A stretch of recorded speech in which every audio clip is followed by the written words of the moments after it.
Good morning बच्चों। तो आज हम करेंगे rise of nationalism in Europe one shot में in the form of question answers.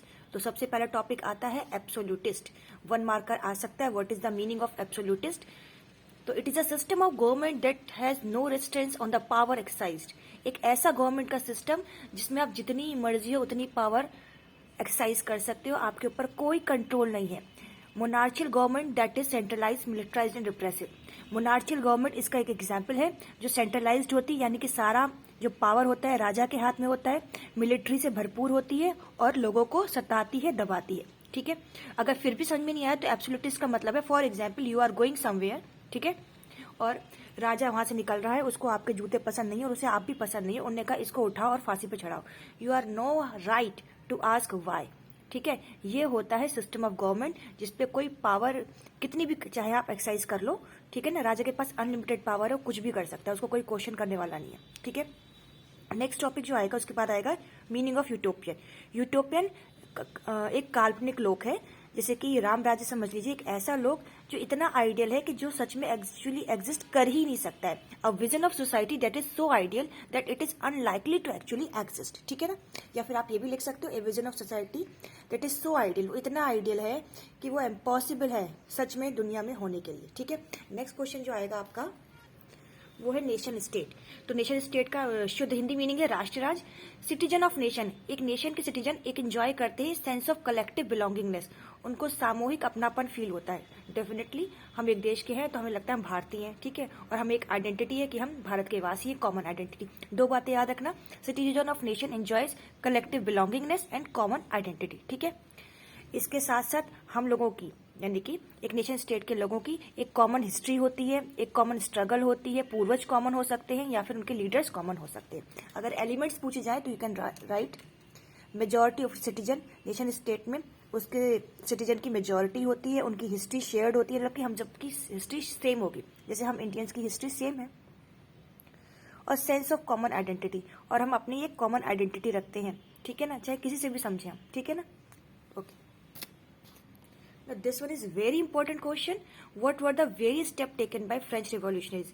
French क्रांतिकारियों ने क्या स्टेप्स लिए देश में नेशनलिज्म का आइडिया प्रमोट करने के लिए। ठीक है ना, मैंने उसकी ट्रिक लिखी हुई है, लाल सीख लो, आप उसे फॉलो करना चाहो आप उसे कर सकते हो, अदरवाइज 8 पॉइंट्स आ दिया। ठीक है ना, number 1, the ideas of la पार्टी and la citizen were emphasised. La पार्टी मतलब फादरलैंड, ला सिटीजन मतलब सिटीजन, यानी कि लोगों के अंदर ये भावना कूट कूट के भर दी गई कि ये हमारी पितृभूमि है और हम इसके नागरिक हैं। ठीक है, जैसे हम लोग के अंदर डाली गई थी कि हमारी भारत माता है, तुम भारत के वासी हो, वैसे ही वहां पे भी करी गई। ठीक है, उसके बाद एक झंडा बनाया गया, a new French try colour French flag was introduce. ठीक है, जब झंडा होता है तो झंडे को देख के अपने आप ही सम्मान की नजरें उठती है ना, तो फीलिंग क्रिएट करता है लोगों में।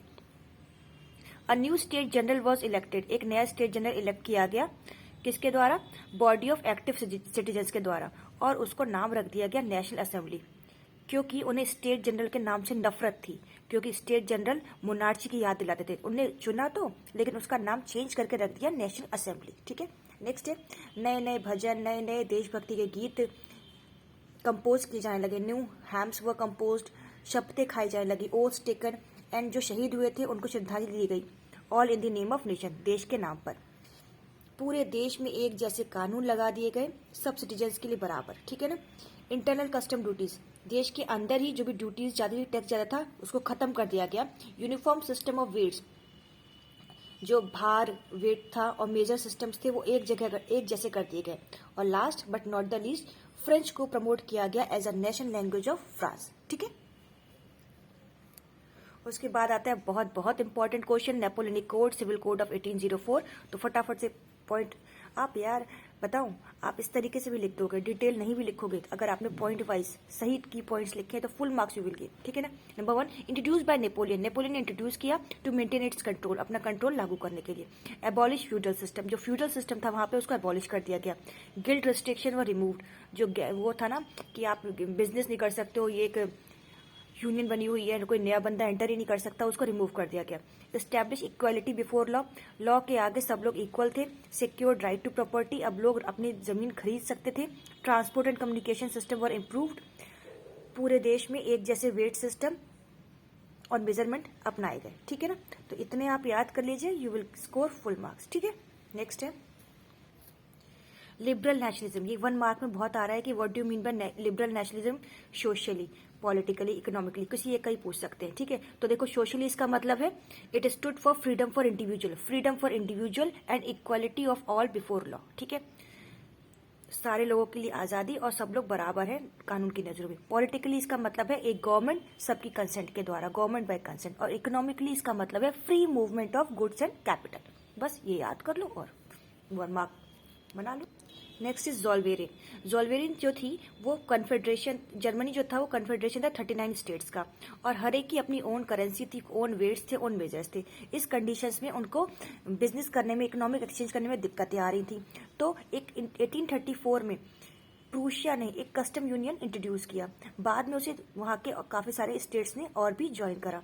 इसकी वजह से टैरिफ बैरियर्स हटा दिए गए, और जो करेंसी थी ना इतनी सारी, ठीक है ना, उनको कम करके केवल 2 कर दिया। 30 करेंसी को कम से कम करके 2 कर दिया गया, और एक रेलवे का नेटवर्क बिछाया गया ताकि ग्रोथ को प्रमोट किया जा सके और देशभक्ति की भावना लाई जा सके। ये था Zollverein. In short it is a custom law, it is a custom union introduced by Prussia, ठीक है। इसके अनुसार हर देश की करेंसी को खत्म करके केवल 2 करेंसी तक सीमित कर दिया गया। नेक्स्ट है ट्रीटी ऑफ वियना।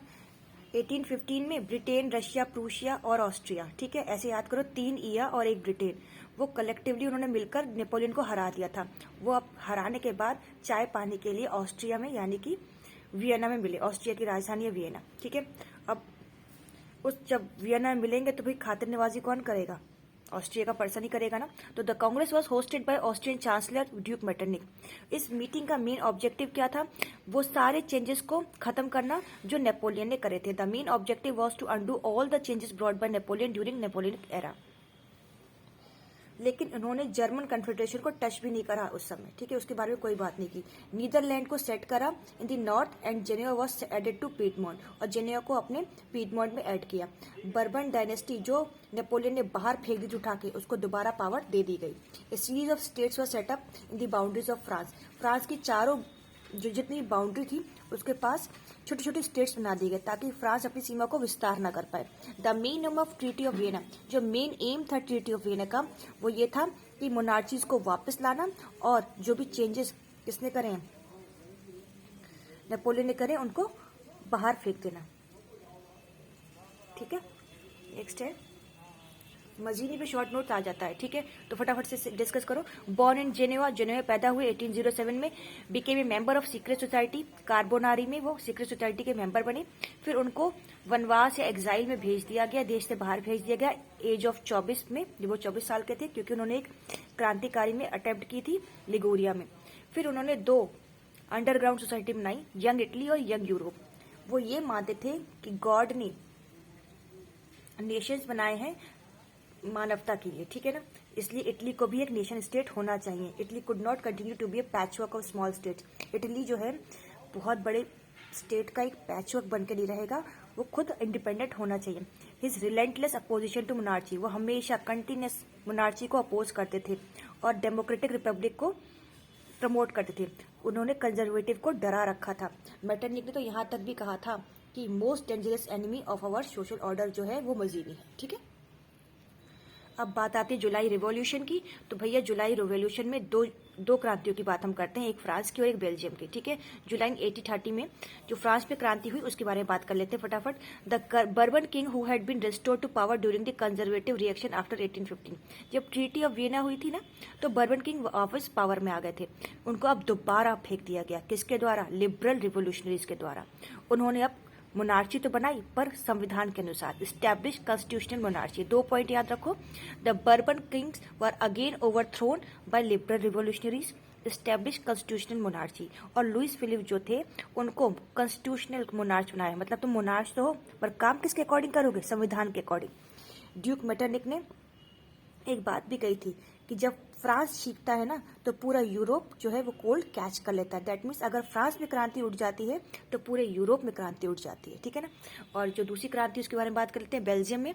तो बेल्जियम ने जब ये सब क्रांति देखी तो उसने अपने आप को यूनाइटेड किंगडम ऑफ नीदरलैंड से अलग कर लिया, ठीक है, क्योंकि ये जो क्रांति थी ना जुलाई वाली इधर जो हुई थी फ्रांस में, इसने एक चिंगारी फेंकी और पूरे उसने पकड़ ली, तो July revolution sparked and uprising in Brussels. और फिर उस स्पार्क ने यहाँ ब्रुसेल्स में आग लगाई और फिर बेल्जियम ने कहा चलो भैया हम अलग हो रहे हैं भी तुमसे, ठीक है ना। इस तरीके से बेल्जियम ने अपने आप को यूनाइटेड किंगडम ऑफ नीदरलैंड से अलग कर लिया। नेक्स्ट एक टॉपिक है ग्रीक वॉर ऑफ इंडिपेंडेंस। तो ग्रीस जो था वो किसका पार्ट था? ऑटोमन एम्पायर का, ठीक है। The growth of revolutionary nationalism in Europe sparked of struggle, लेकिन वहां पर स्ट्रगल बहुत टाइम से पहले से हो रही थी, 1821 से हो रही थी कि उन्हें आजाद होना है, ठीक है। या फिर ये कह सकते हो चिंगारी सुलग रही थी। Nationalist in Greece got support from other Greek living in exile. जो ग्रीस के अंदर लोग थे उनको बाहर उन लोगों से सपोर्ट मिल रहा था जो ग्रीस से बाहर रह रहे थे, यानी कि उनको देश से निकाल दिया गया होगा। They also got support from many waste European, उनको उसके अलावा वेस्ट यूरोपियन के लोगों से भी मदद मिली क्योंकि उनके साथ सिंपैथी थी एंशियंट ग्रीक कल्चर की। लोग ये मानते थे कि ग्रीक का जो कल्चर है, जो पुराना कल्चर है, वही सभ्यता का विकास है। तो और भी लोग जो ग्रीस के नहीं थे पर फिर भी वो यूरोपियंस थे, वो उनको सिंपैथी दे रहे थे और उनकी आज़ादी में मदद करना चाह रहे थे। इसके अलावा पोइट, आर्टिस्ट, उन्होंने भी ये कहा कि जो ये सिविलाइजेशन आई है ना यूरोप में, वो किसकी वजह से आई है? ग्रीस की वजह से आई है। वो ये मानते थे कि वो ग्रीस जो है उनकी सिविलाइजेशन का एक पालना है, शुरुआत है। इंग्लिश पोइट लॉर्ड बायरन जो थे उन्होंने फंड्स इकट्ठे करे कि ताकि मैं वॉर लड़ूंगा और ग्रीस को आज़ाद कराऊंगा, लेकिन फीवर में 1824 में उनकी वो एक्सपायर हो गए। इतना सब जद्दोजहद चल रही थी ग्रीस के बारे में। एंड में क्या हुआ देखो, the treaty of Constantinople of 1832 में एक ट्रीटी साइन हुई जिसने ग्रीस को एक आजाद देश, एक इंडिपेंडेंट नेशन घोषित कर दिया। ट्रीटी ऑफ कॉन्स्टेंटिनोपल के नाम से आ जाएगा, ध्यान रखना इसका। नेक्स्ट है the romantic imagination and national feeling कैसे आएगी। द डेवलपमेंट ऑफ नेशनलिज्म, लोगों में नेशनलिज्म की भावना केवल लड़ाइयों से और अपनी एक्सपेंशन, टेरिटरी को एक्सपेंड करने से नहीं आती है, उसमें कल्चर भी बहुत इंपॉर्टेंट रोल प्ले करता है। खुद भी सोचो ना कि आपको अपने देश से प्यार केवल लड़ाई लड़के और ये अपनी एरिया को एक्सपेंड करके नहीं आता, ठीक है ना। हमारे आपसी कल्चर, हमारी आपसी बातें भी उसमें रोल प्ले करते हैं। Culture played an important role in creating of idea of nation. इसके साथ साथ आर्ट, ठीक है, पोइट्री, स्टोरीज, अपने देश की स्टोरीज सुनाई जाती हैं, अपने देश के गाने बजाए जाते हैं। Help express shape the nationalist feeling, लोगों की फीलिंग्स को एक्सप्रेस करने में बहुत मदद करते हैं।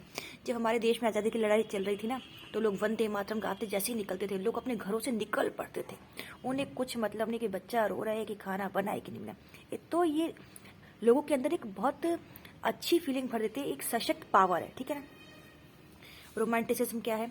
एक cultural movement to develop a particular form of national sentiments. एक कल्चरल मूवमेंट है, एक सांस्कृतिक मूवमेंट है जो लोगों के नेशनल सेंटिमेंट को जगा देता है। किसके माध्यम से? Due to art, poetry, stories, music. Music आप समझ सकते हो, आपको 26 जनवरी को गाना बजा दो, आपको मेरे देश की धरती, आप झूम जाओगे, ठीक है। स्टोरीज, जब आपको कहानी सुनाई जाती है कि हमारे भगत सिंह, मैं अपने कंटेक्स्ट में बता रही हूँ, ये बात हुई है फिलहाल यूरोप के कंटेक्स्ट में, ठीक है ना।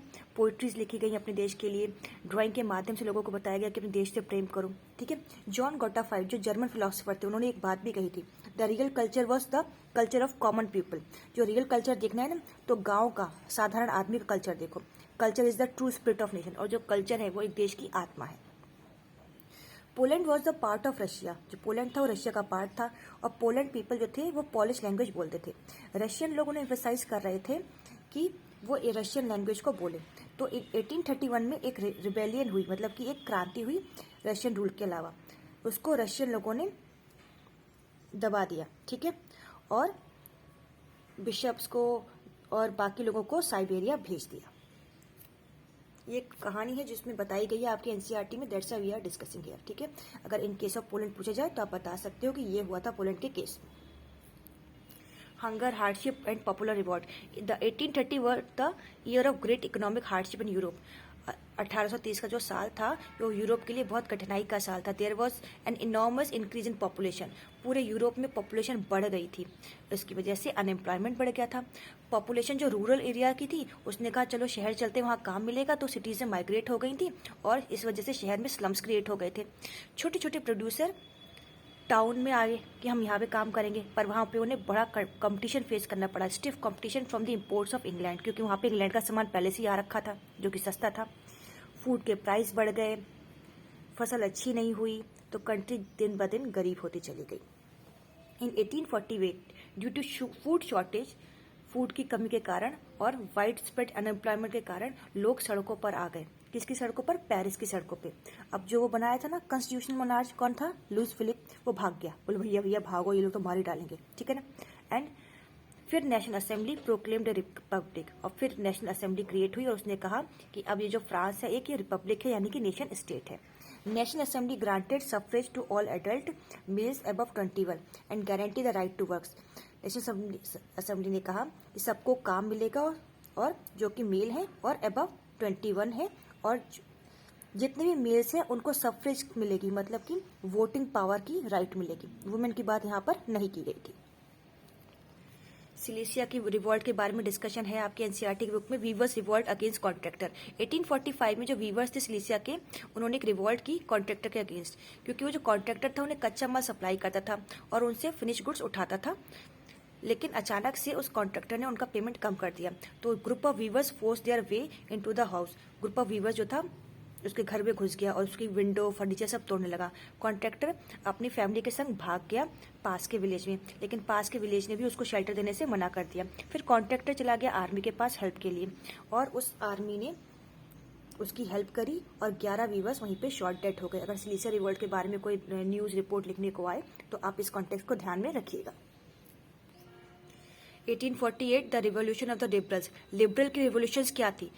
Parallel to revolts of the poor. गरीब लोगों की रिवॉल्यूशन के संग संग इनकी रिवॉल्यूशन भी चल रही थी, ठीक है ना। Led by liberal middle class man and women. Man और वुमेन दोनों मिलकर पार्टिसिपेट कर रहे थे और क्या डिमांड कर रहे थे? नेशन स्टेट की, फ्रीडम ऑफ प्रेस की, कॉन्स्टिट्यूशन की और फ्रीडम ऑफ एसोसिएशन की। जर्मन रीजन में क्या हुआ? Middle class group came together in the city of Frankfurt. Frankfurt city में इकट्ठा हुआ और डिसाइड किया कि हम वोट करेंगे ऑल जर्मन असेंबली के नाम पे। 18 मई 1848 831 इलेक्टेड रिप्रेजेंटेटिव गैदर्ड हुए फ्रैंकफर्ट पार्लियामेंट में, और उन्होंने चर्च ऑफ सेंट पॉल में, वहां पर उन्होंने कॉन्स्टिट्यूशन ड्राफ्ट किया, presented in the front of Frederick William fourth king of Prussia, और उसको किंग ऑफ प्रूशिया के सामने पेश किया। पर राजा कहा चाहेगा कॉन्स्टिट्यूशन बन जाए, उसने कॉन्स्टिट्यूशन को रिजेक्ट कर दिया और पार्लियामेंट फेल हो गई। लेकिन मुनार्च समझ चुके थे कि अभी लोग चुप नहीं बैठेंगे, इसलिए मुनार्चियों ने उन लोगों को कुछ कंसेशन देना स्टार्ट कर दिया, ठीक है ना, और बॉन्डेड लेबर को खत्म कर दिया। अब आती है very important process of unification of Germany. तो ये स्टार्ट की थी प्रूशिया ने अंडर ऑटो वन बिस्मार्क में, ठीक है ना। उसने 3 लड़ाइयां लड़ी 7 साल तक, ठीक है, अगेंस्ट ऑस्ट्रिया, डेनमार्क, फ्रांस, और एंड में उसकी विक्ट्री हुई, यानी कि प्रूशिया की विक्ट्री हुई। और 1871 में, यानी जनवरी 1871 में केसर विलियम फर्स्ट जो थे जर्मन एम्परर बने, और वो सेरेमनी कहाँ हुई थी? वर्सेलिस में, ठीक है। इस तरीके से जर्मनी यूनिफाइड हुआ। Unification of Germany. Earlier nation building initiative was repressed by monarchy and military. शुरुआत में नेशन बिल्डिंग इनिशिएटिव मोनार्ची और मिलिट्री ने दबा दिए, ठीक है। फिर Prussia started a movement for national unification under CM of Prussia Otto von Bismarck with the help of Prussian army and bureaucracy, ठीक है। फिर क्या हुआ? बिस्मार्क ने 3 लड़ाइयां लड़ी 7 साल तक ऑस्ट्रिया, डेनमार्क और फ्रांस के अगेंस्ट। रिजल्ट क्या हुआ? प्रूशिया की विक्ट्री हुई और यूनिफिकेशन ऑफ जर्मनी हुआ। जनवरी 1871 में केसर विलियम फर्स्ट जो थे वो जर्मन एम्पायर के न्यू हेड बने, और जर्मनी ने किस पे एम्फेसाइज किया? New state emphasise modernising the currency, banking, legal and judicial system in Germany. अब इटली कैसे यूनिफाई हुआ? इटली जो था वो 7 स्टेट्स में डिवाइडेड था, ठीक है ना। उसमें से केवल सर्डिनिया पीडमोंट एक सिटी थी जहां पर इटली के प्रिंस जो थे वो राज करते थे। जो नॉर्थ था वो ऑस्ट्रियन हेम्सबर्ग के अंडर में था, सेंटर जो था वो पोप रूल करता था, और सदर्न रीजन जो था वो Bourbon king of Spain rule करते थे। The unification of Italy started with the secret society form by Mazzini. Mazzini के टाइम से ही यूनिफिकेशन ऑफ इटली के काम शुरू हो चुके थे। किंग विक्टर एमनुअल II ने रिस्पॉन्सिबिलिटी ली कि वो इटली को यूनिफाई करेंगे। उन्होंने chief minister count the caviar को बुलाया, और काउंट द केवियर ने अपनी टैक्टिक्स और फ्रांस की मदद से ऑस्ट्रियन फोर्सेस को हरा दिया और नॉर्थ इटली को जीत लिया। फिर गैरीबाल्डी और उसकी सेना की मदद से उन्होंने क्या करा? बर्बन किंग ऑफ स्पेन को हराकर वो एरिया भी जीत लिया। पोप ने खुद ही सरेंडर कर दिया। 1861 में विक्टर एमनुअल II जो थे वो यूनाइटेड इटली के राजा बने और वो इटली यूनिफाई हो गया, ठीक है ना। अब लोगों ने नेशन को विजुलाइज करना शुरू करा। विजुलाइज करना, जैसे हमने अपने देश को क्या बना रखा है, भारत माता की शक्ल के रूप में देखते हैं तो हमें लगता है भारत माता हमारे देश की सच्ची माता ही है, तो वैसे ही लोगों ने अपने नेशन को फेस देना शुरू करा। Artist found a way out by personifying a nation. Personify करने लगे नेशन को। Personification of nation means representing the nation और as if they were a person. उन्होंने नेशन को इस तरीके से रिप्रेजेंट करा जैसे कि मानो वो सच में एक पर्सन ही हो। अब उसमें वर्ड आए एलिगोरी, ठीक है ना। तो व्हेन एन एब्स्ट्रैक्ट आइडिया, एक एब्स्ट्रैक्ट आइडिया था, ठीक है ना। एब्स्ट्रैक्ट आइडिया जो आप फील कर सकते हो, is express through a person, जो एक पर्सन के थ्रू एक्सप्रेस किया जाए, ठीक है ना।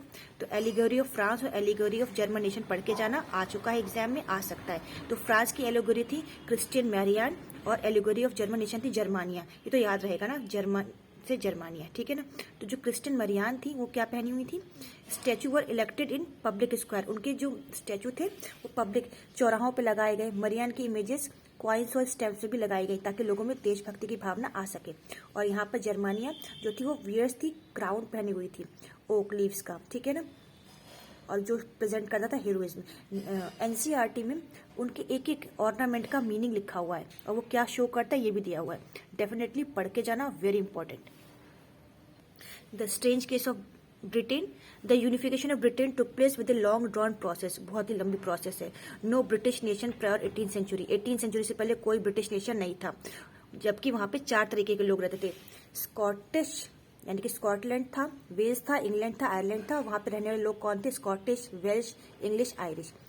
वेल्स जो था वो इंग्लैंड का पार्ट था ही था, पहले से ही था। तो in 1688 English parliament seize power of monarchy. उन्होंने मोनार्ची की पावर सीज कर दी। 1707 में United Kingdom of Great Britain form with the act of union between England and Scotland, ठीक है। इंग्लैंड और स्कॉटलैंड ने मिलकर क्या बनाई, United Kingdom of Great Britain. Domination, फिर उन्होंने क्या करा, इंग्लिश पीपल ने उनको सप्रेस करना शुरू करा। किसको, स्कॉटिश लोगों को। अब आयरलैंड की कहानी सुनो। इन आयरलैंड कंट्री जो थी 2 पार्ट में डिवाइडेड थी, कैथोलिक्स और प्रोटेस्टेंट्स, ठीक है ना। तो कैथोलिक जो थे अलग थे और प्रोटेस्टेंट अलग थे। तो प्रोटेस्टेंट को इंग्लिश यानी कि इंग्लैंड ने सपोर्ट करा, तो कैथोलिक्स ने क्या करी, रिवोल्ट करी, ठीक है। लेकिन जब ये लोग इतने सारे सपोर्टर होंगे तो यही जीतेंगे। आयरलैंड को जबरदस्ती यूनाइटेड किंगडम का पार्ट बना दिया गया, ठीक है। Last but not the least, Balkan region, very important. A large part of Balkan जो था वो ओटोमन एम्पायर के अंडर में आता था, और वहाँ के जो देश थे ना, छोटे छोटे देश, वो अपने आप को फ्री कर रहे थे, यानी कि आजाद घोषित कर रहे थे। Nationalist broke away from its control and declared independence. Balkan state free कर लेते, कोई बात नहीं थी, कर लो भाई, सब आजाद हो जाओ। लेकिन उनके अंदर जलन की भावना थी, वो चाह रहे थे वो जो दूसरा कंट्री है ना पड़ोस में, उसको भी जीत लूं। तो the Balkan states were jealous of each other and each hope to gain more territory at the expense of others. इस छोटे मोटे, कहते हैं ना, छोटे छोटे लोगों की लड़ाई में बड़ा इंसान कूद के फायदा उठा ले जाता है। तो इसी लड़ाइयों के बीच में क्या हुआ, बड़ी पावर्स एंटर कर गई बल्कान रीजन में। During this period some big powers such as Germany, Russia, England also wanted to take the control of Balkan, which again created conflict at global level, जिसकी वजह से ग्लोबल लेवल पे conflict start हो गई, और यही कारण बनी फर्स्ट वर्ल्ड वॉर का। This led to a series of wars in the region and finally the first world war, reason of first world war. ये एक ओवरव्यू है चैप्टर का। आई होप 25 मिनट में इतना काफ़ी होगा आपको एक चैप्टर समझने के लिए। Thank you, all the best for your exams.